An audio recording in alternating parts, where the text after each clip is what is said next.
Some men spend 31 years running into burning buildings and figure they've already met the worst thing they're ever going to meet. I retired at 62 believing that. Then a stranger called me at midnight about a bench outside a community center, and I found out the worst thing doesn't smell like smoke at all. It smells like a 9-year-old boy's backpack. But we'll get to that. Friday, September 12th. Bozeman, Montana. 11:52 p.m. I was asleep in my chair with a ball game finishing up on the television and a plate of cold meatloaf on the side table, which is what a 68-year-old widower's Friday night looks like when he's done pretending otherwise. My phone lit up on the arm of the chair. Unknown number. Local prefix. I almost let it ring out. I want you to understand how close I came to letting it ring out. Is this Walter Kearney? It is. Sir, my name is Hollis Pruitt. I do the night cleaning at the Gallatin Community Center over on Tamarack. I'm sorry to call so late. Your name's on an emergency card in the front office. Third one down. He paused, and I heard him swallow. There's a boy out here on the bench. He's been here since we locked up at 6. I sat forward so fast the plate went off the table. 9 years old? Dark hair? Blue backpack with a compass hanging off the zipper? That's him, Hollis said. That's exactly him. 6 o'clock to 11:50. 5 hours and 50 minutes on a metal bench in September in Montana, when the sun goes down and the cold comes up out of the ground like it's got somewhere to be. Put him on the phone, Mr. Pruitt. And don't hang up.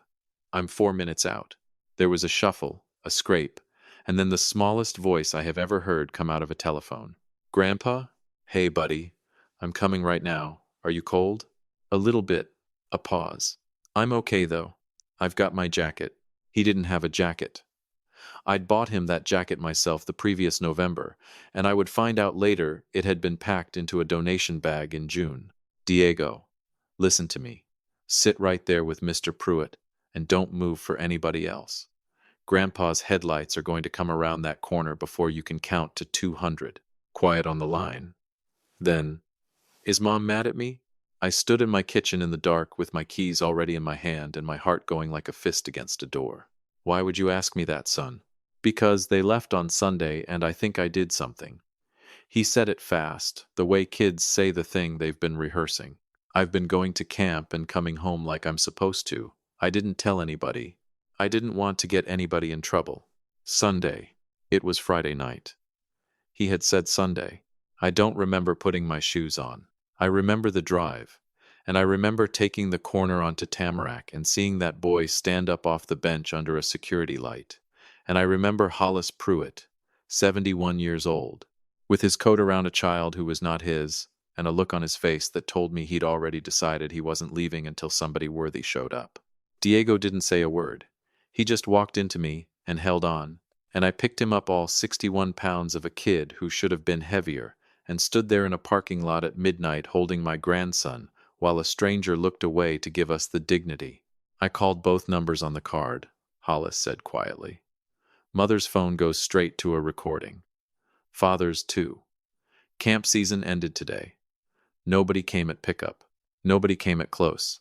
He shifted his weight. Mr. Kearney, I want to be plain with you.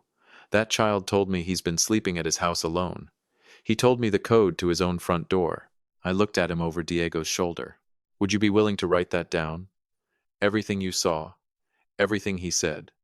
With times on it. Hollis Pruitt didn't even blink. I'll have it to you by morning. And sir? He nodded at the boy. I hope somebody answers for this. They would. I just didn't tell him that yet. I buckled Diego and myself. He fell asleep before I got out of the lot. At the light on Oak and 19th I did the thing I'd been telling myself not to do since Hollis said the word Sunday. I opened my daughter's page on my phone. Posted that afternoon at 4:31, Orlando, Florida. My daughter Sabrina in sunglasses, her husband Grant with his arm around her, and my 6-year-old twin grandbabies, Cole and Piper, in matching shirts in front of that castle everybody knows, holding oversized ice creams shaped like a mouse's head. Caption, our whole world, all 4 of us, best 12 days of our lives. 4. I read that word maybe 9 times sitting at a green light with nobody behind me and my grandson asleep in the back seat. 4, not 5. She'd counted her family out loud in front of everybody she'd ever known, and she'd come up 4. Friend, I have been in rooms that were on fire. I have never in my life been as cold as I was at that intersection. I got Diego home to my place on Chestnut and put him in the spare room that had been his mother's room back when she was somebody I understood. I sat on the edge of that bed until his breathing evened out. He had one hand curled around the little brass compass on his backpack strap, the one I gave him the day the adoption went final, when he was 4 years old and had already lived in 3 houses that weren't his. I'd told him, a compass means you always know which way home is. Then I went to the kitchen, put on a pot of coffee I had no business drinking, and opened a notebook. Sunday, September 7th, departure. Friday, September 12th, 11:52 p.m., the phone call. Every date, every hour. The name of the camp, the name of the custodian, the number on the emergency card, the caption on the post, and the timestamp under it. What Diego said, word for word, while it was still fresh enough to be exact. I wasn't writing because I was angry. Anger's loud and it burns out fast, and I've watched it take more houses than bad wiring ever did. I was writing because 31 years on an engine company teaches you one thing above all others. The people who win are the people with the report. At 2:40 in the morning, I searched 3 words into my phone. Attorney, child, Bozeman. The second name that came up was Marisol Vega. Vega family law, Main Street, 19 years. And under her photo, the line that made me sit up straight in my own kitchen. Former staff attorney, Montana Department of Child and Family Services. A woman who used to be the one filing the reports. I sent an email at 2:51 a.m. that read, "My name is Walter Kearney. I'm a retired fire captain, 68 years old, and my 9-year-old grandson was left without any adult supervision for 6 days while his parents took his siblings to Florida. He was found tonight alone outside a closed building. I have a written eyewitness statement coming and a timeline already built. I want to know every single thing the law allows me to do. I am not looking for an apology." Then I opened another tab, and I bought 2 tickets to Anchorage, Alaska. Now, before I tell you what happened in Alaska, do me one small favor, friend. If a story like this means something to you, hit that subscribe button and leave a like. Most folks listen all the way through and never do it. It costs you nothing, and it keeps this whole thing alive on my end. Tell me in the comments where you're listening from. I read them. Here's why Alaska. That boy has a paper map of the United States taped above his bed, not a poster. An actual folded road map that he found in my garage in a box of my late wife's things, and he asked if he could keep it, and I said, "Sure, buddy, take it." He colors in a state when he's been there. In 5 years he had colored in exactly one, Montana. He would lie on his stomach on my living room rug for an hour at a time with a pencil in his hand, not coloring, just looking. At 3:20 in the morning I called my daughter. I knew she wouldn't pick up. I didn't want her to pick up. I wanted her to roll over in a resort bed in Florida the next morning, reach for her phone out of habit, and find her father's voice sitting there waiting for her like a letter from a lawyer. The beep came. I kept it warm. I kept it easy. I have made 10,000 calm transmissions on a radio with a roof coming down, and this was no different. "Hey, sweetheart, it's Dad. Just letting you know I've got Diego with me, picked him up tonight. He's fine. He's asleep. Turns out he's been on his own a while. Don't cut your trip short on my account. He and I are going to take a little trip of our own. We'll talk when you're home." I hung up. I checked the boy one more time. He had rolled onto his side and his forehead was smooth, which I hadn't seen on him in longer than I wanted to admit. Then I sat back down and looked at the map of Alaska on my laptop screen, and I thought about how I had a written statement, an attorney with the state's own playbook, 2 plane tickets, and a daughter who had no earthly idea. Saturday, September 13th, 7:10 a.m. Diego came into the kitchen in his socks, hair standing straight up on one side, compass in his fist. "Grandpa, why are you dressed like that?" "Because a man wears a real shirt when he's flying." He blinked at me. "Flying where?" "Alaska." He looked at me the way a kid looks at you when he's been disappointed enough times to check the exits first. He didn't jump. He didn't yell. He said, very carefully, "For real Alaska, or pretend Alaska?" That right there. That's the sentence I'll be hearing when they put me in the ground. "For real Alaska," I said. "You and me. Wheels up at 11. He ran. He ran down the hall so hard he took the runner rug with him. And 40 seconds later he came back with the map. breathing like he'd sprinted a mile, and held it up with both hands. Can I bring this, so I can color it right when we land? Son, I said, you can color it on the plane. Monday, September 15th. Seward, Alaska, 9:40 a.m. I am a man who thinks a nice restaurant is one where the menu is laminated. I drive a 22-year-old pickup on purpose. When the woman at the lodge desk handed me the key to a room facing Resurrection Bay, with a wall of glass and a stack of towels folded like origami, I very nearly asked if there'd been a mistake. Diego walked in behind me, stopped 4 feet inside the door, and did not move. Out that window, black water, and mountains coming straight down into it, and fog sitting on the ridgeline like it was tired. Grandpa, barely a whisper, is this ours? For 6 days it is. The whole window? The whole window. He set the map on the bed, took the pencil out of his pocket, and colored in Alaska right there standing up, pressing so hard the paper dimpled. Then he looked at the 2 colored-in states, and he looked at the other 48, and he said, to himself, more than me, okay, okay. Day 1, we took a boat out into the fjords. He asked the naturalist 11 questions in 40 minutes, and I know it was 11 because I counted. Then a humpback came up 60 yards off the port rail and blew, and the whole deck yelled, and Diego grabbed a fistful of my coat and didn't let go until she went down again. Grandpa, he said, and his voice had gone strange. She's the biggest thing I ever saw, and she came up right where we were. She sure did. Why? Because she wanted to see who showed up. Day 2, a charter captain named Ike Sorensen, 60 years old, hands like catcher's mitts, no small talk in him at all. He put a rod in Diego's hands and said, you bring it in, you clean it, that's the deal. Diego fought a halibut for 9 minutes and made a sound at the end of it I had never heard him make. He cleaned that fish, too.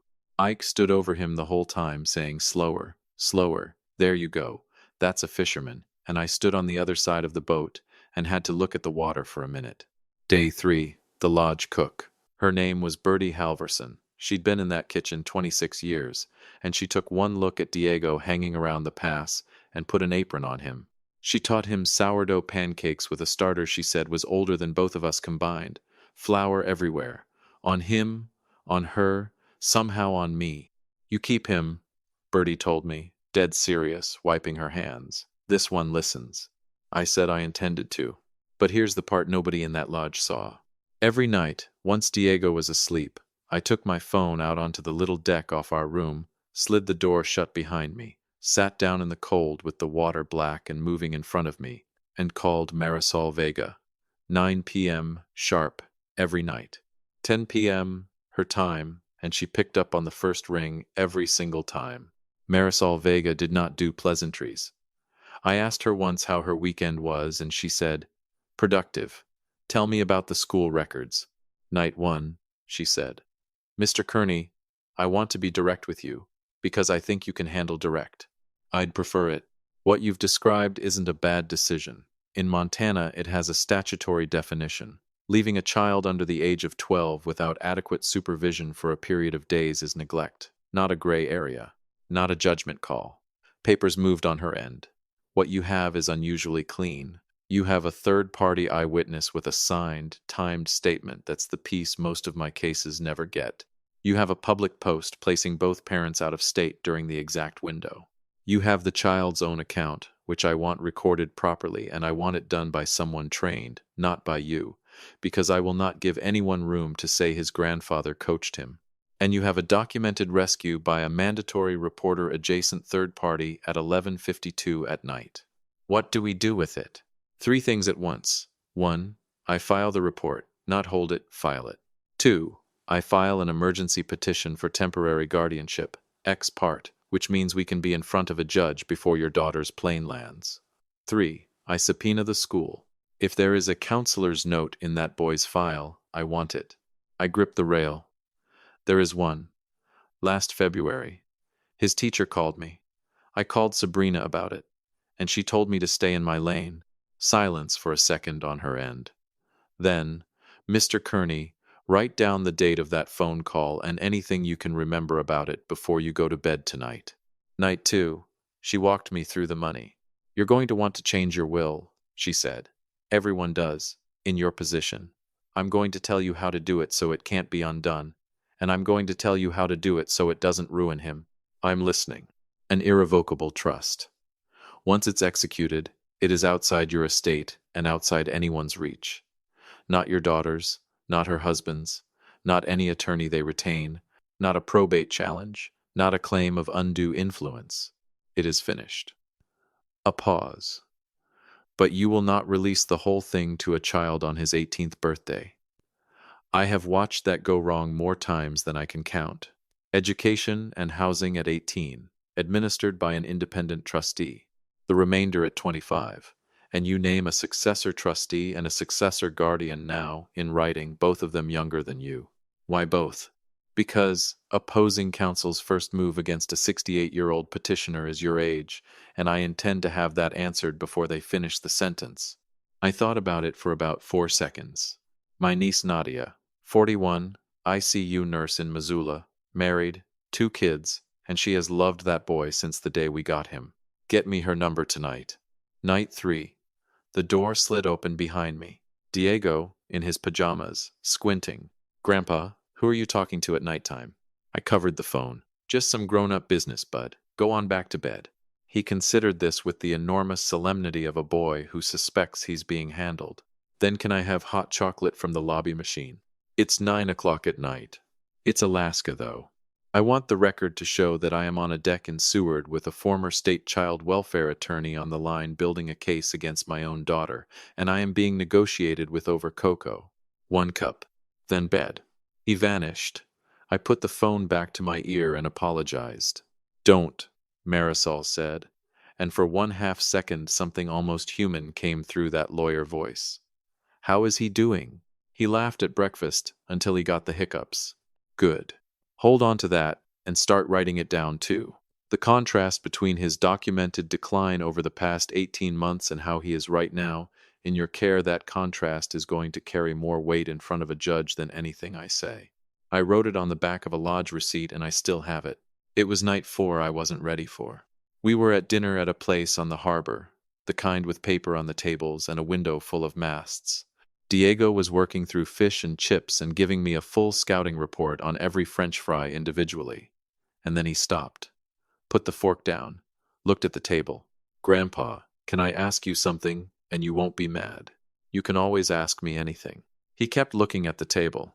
Is it because I'm not really theirs? The restaurant kept going. Somebody laughed at the bar. A server called out a table number.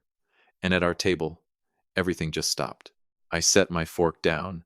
I reached across and took both of his hands in mine, and those hands were so small, friend, they were so small, and I told him the truth, all of it, carefully, at the size a 9-year-old can carry.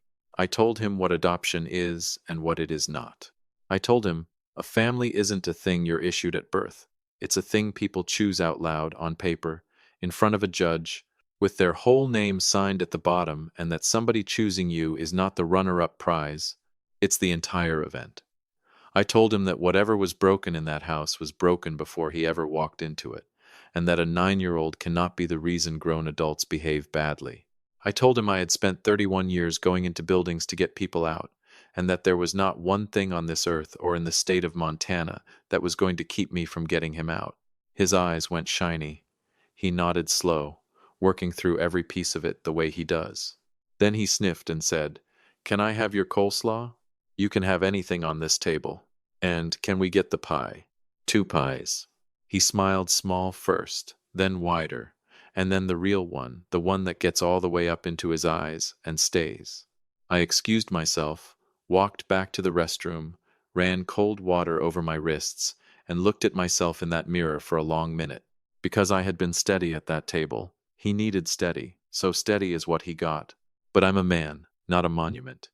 And 2,000 miles south of me, my daughter, my only child, who I taught to drive on a gravel road outside Belgrade, who I walked down an aisle 11 years ago and cried the whole way, was sleeping fine. That was the thought that dried my hands.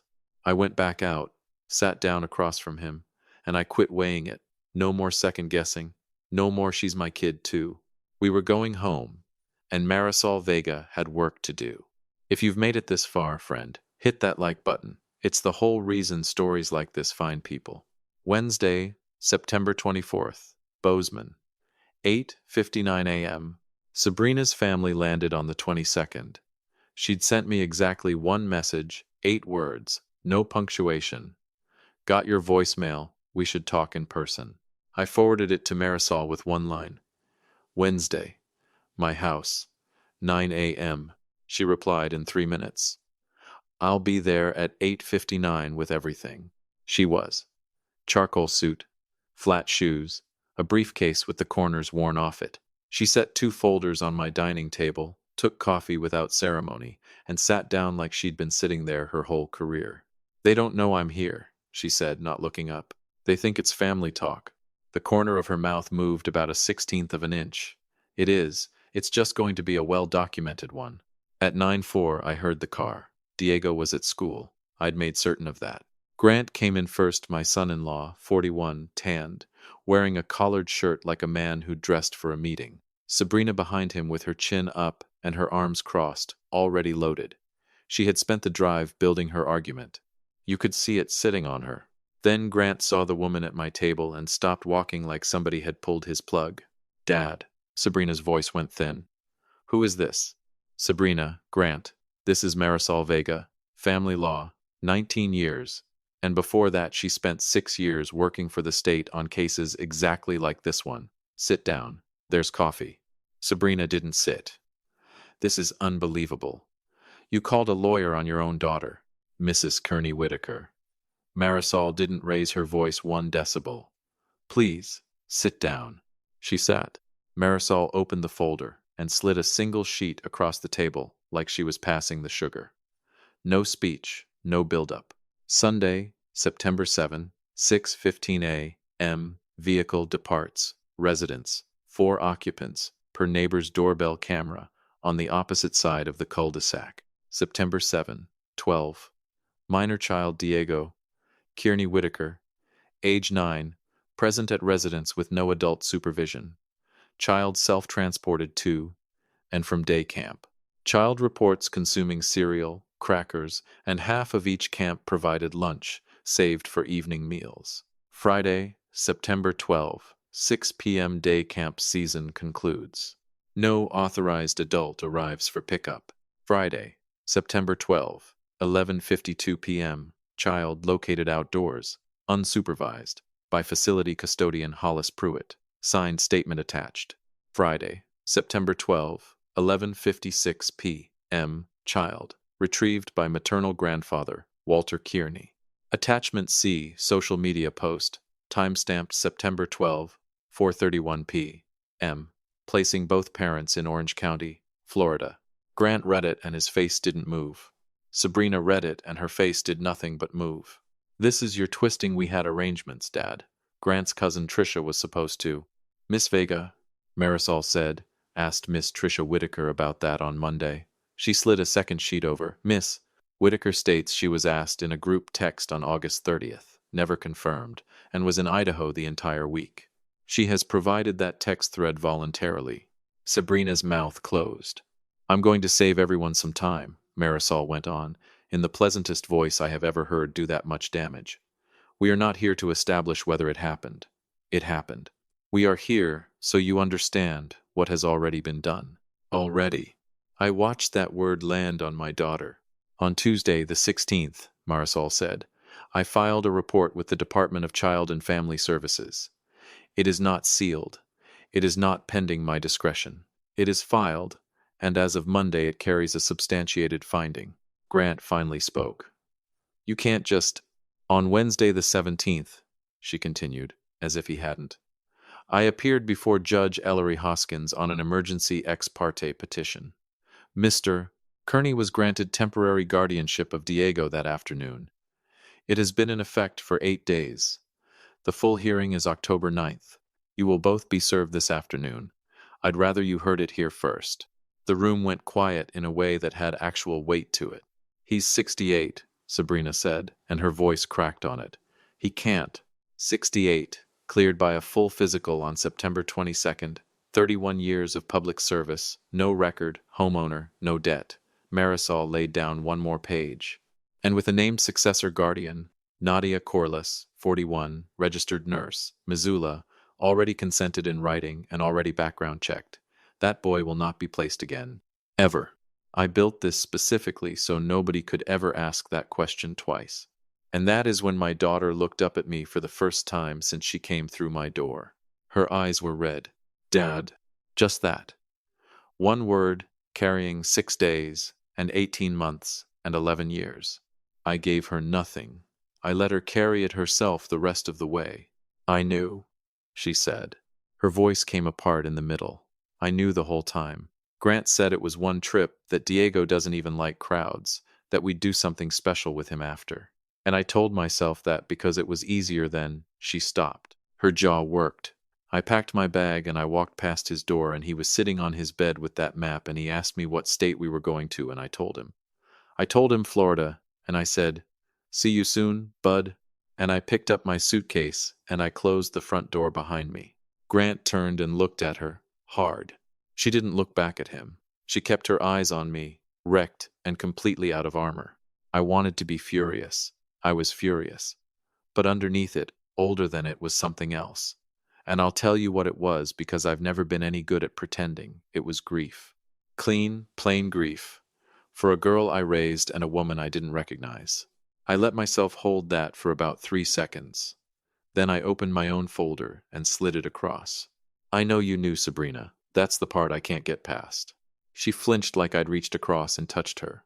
Grant grabbed the folder first. Read it. Set it down slowly. The house on Chestnut. The accounts. The 80 acres outside Livingston that my father left me and his father left him. All of it, as of Friday the 19th, sitting in an irrevocable trust for Diego. Education and housing released at 18 through an independent trustee out of Billings. The balance at 25. Not revocable. Not contestable. Not touchable by any attorney either of them could ever afford to hire. And on the second page, one line that I insisted on and that Marisol argued about with me for 20 minutes. 2 separate modest college accounts, funded, in the names of Cole and Piper Whitaker. Sabrina found that line and looked up, confused. They're 6 years old, I said. None of this is theirs to carry. I'm not going to do to them what was done to him. But their grandfather is going to be very clear, for the rest of his life, about who was left on a bench. Grant said, "This is punitive." "No, son," I said. "Punitive would have been what I wanted to do at midnight on the 12th. This is just accurate." Marisol closed the briefcase with a soft click and laid out the terms going into the October hearing. Diego stays with me. Weekly sessions with a licensed child therapist, paid by the trust. Supervised visitation for Sabrina, at a facility, 1 hour, weekly, contingent on completed parenting and family counseling with documented attendance. For Grant, no contact pending evaluation, and I'll tell you the reason plain. In 11 years that man never once signed a card, Dad. And the school file had it in black and white, a counselor's note from February flagging Diego's withdrawal, received, acknowledged in writing by both parents, and never acted on. "These aren't offers," Marisol said pleasantly. "They're the position we're taking into court, and the court already knows the file." They signed the acknowledgement at 10:41. Grant walked out first without a word. Sabrina stopped at my door, with her back to me and one hand on the frame. "Is he?" Her voice caught. "Dad, is he okay?" I let that sit in the air a while, long enough for her to feel it. "He will be," I said. "No thanks to you, but he will be." She nodded at the doorframe and went out. 6 months later. March. Bozeman, Montana. Diego lives here now. Permanent guardianship came through the second week of December. Judge Hoskins said from the bench that in 19 years he had rarely seen a petition as thoroughly documented, and he looked over his glasses at me when he said it.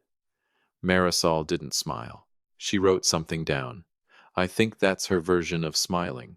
"That boy eats like a horse and has gained 11 pounds. He sees a therapist named Miss Okonjo on Thursdays.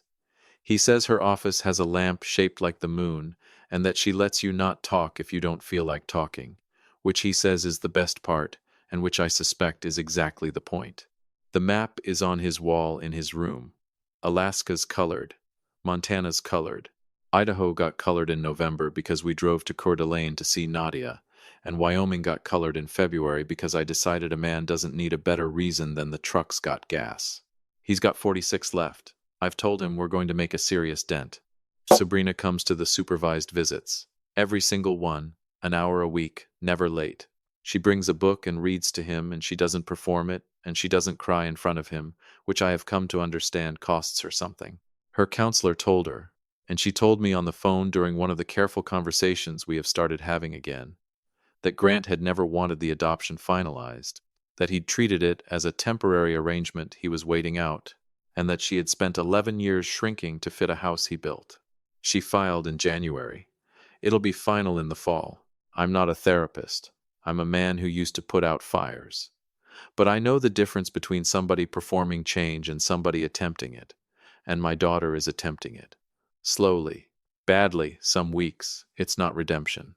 It's the road toward it, and she is at least on the road. Cole and Piper come with her once a month now. The first time, Piper crossed that whole visitation room at a dead run and hit her brother like a linebacker and said, "Where did you go?" And Diego looked over her head at me with an expression I'm not going to try to describe. Some of you are going to tell me I went too easy on my own daughter, that she should have gotten nothing, ever. I've heard it from 2 of my sisters already, and I have thought about it at 3 in the morning more nights than I'll admit. Tell me what you'd have done. I mean it, I'm still not certain I got that part right. But I'm certain about the rest. Last Sunday, I found him on the living room rug, on his stomach with the map and a pencil, and he'd drawn a small line in ink out from Seward into the water, and a little shape at the end of it. "What's that, Bud?" "That's where the whale came up," he said, without looking away from it. So I don't forget where it was. They spent $34,000 to show the world their family was a party of 4. I spent every dollar I had left, and every day I've got coming to make sure one boy never again has to wonder whether he counts. And that's the whole of it. If this one got to you, do me that favor, like it, subscribe, and tell me in the comments where you're listening from and what you'd have done in my chair. I read every one. Thank you for sitting with me. I'll see you on the next one.